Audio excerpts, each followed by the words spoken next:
Now, the quote I chose to describe George Wilson is actually what Tom says about him.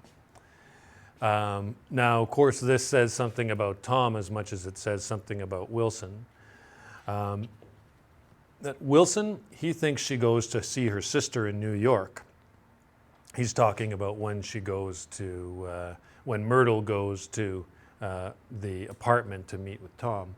He's so dumb he doesn't know he's alive. Now,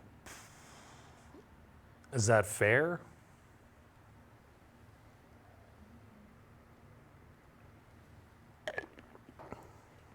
Is Wilson that dumb?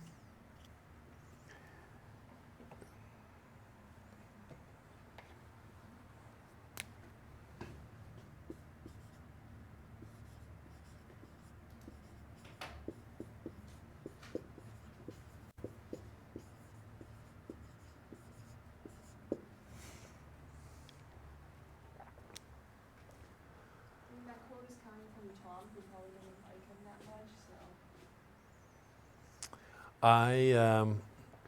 Yeah, maybe, but do you know what? I don't think that Tom cares enough about George Wilson to even dislike him. Like to Tom, George Wilson might as well not even exist. And so Tom will say, "Hey, George, old buddy, how's it going?" You know, when he walks into the shop. But he doesn't hate George. He just doesn't think that George counts, right? He's so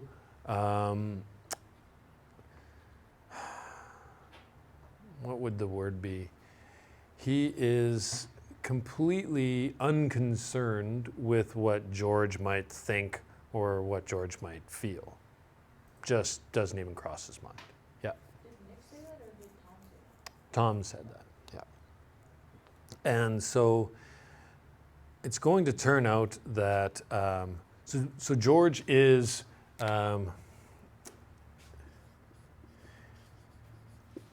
he's clearly afraid of Tom.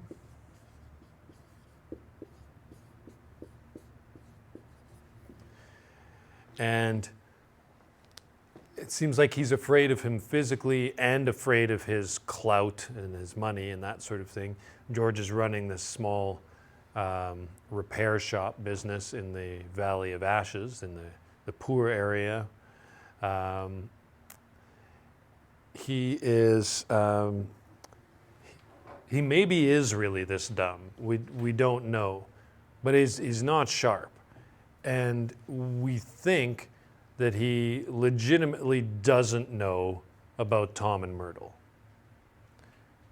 So Daisy, we're pretty sure does know, and if they haven't told us specifically yet, I mean, they made it pretty clear, but they will make it even more clear. Daisy does know, but George really doesn't, and he is the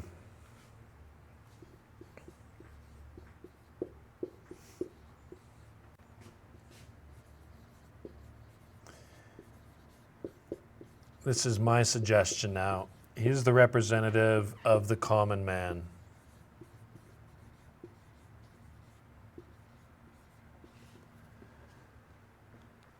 So George is, in a way, your average Joe. And there's nothing he can do about this rich guy taking his wife or taking his anything else. Even if he knew about it, which he's not educated enough or smart enough to know, even if he did know, there wouldn't be anything he could do about it anyway.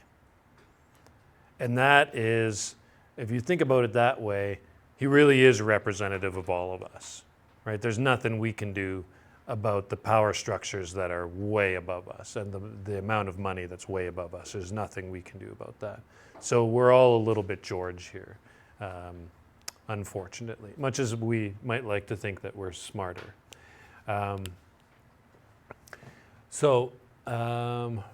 Anything else we want to add about George? He hasn't, like, actually shown up yet, right? Like, he's only been mentioned.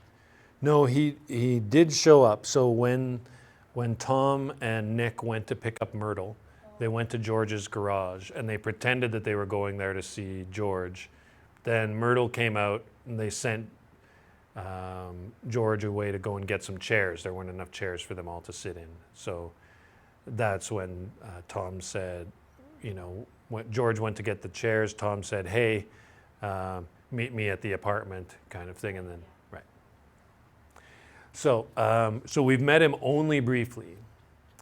And he is, he's important for what he represents, but he's not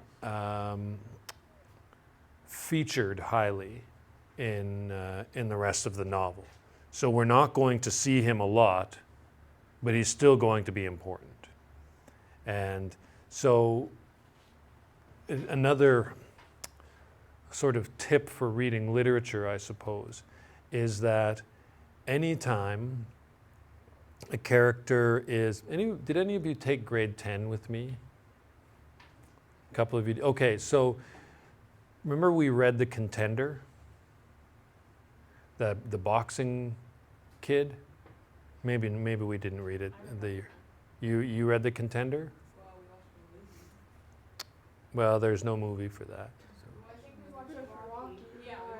Well, okay, but we didn't read a book about boxing?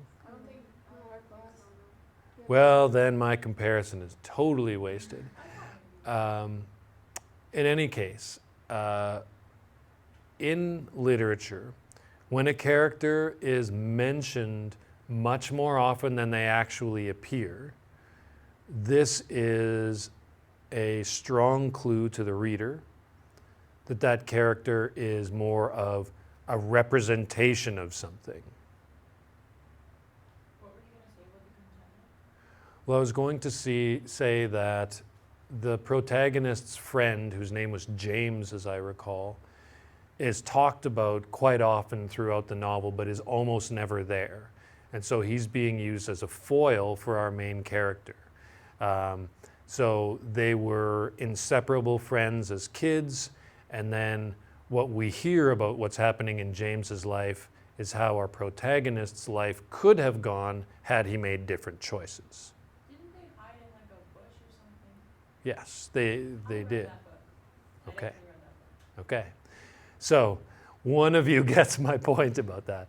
But all of you can get the point of if George is mentioned often, that without appearing often, then there's a good chance that he represents something, not just a character, that he represents some concept or some idea that we should have about other characters or about something else. And in this case, I would say George being representative of kind of all of us.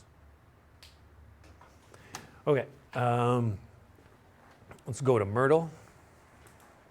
I definitely read that book with your class, so I don't know. Your class.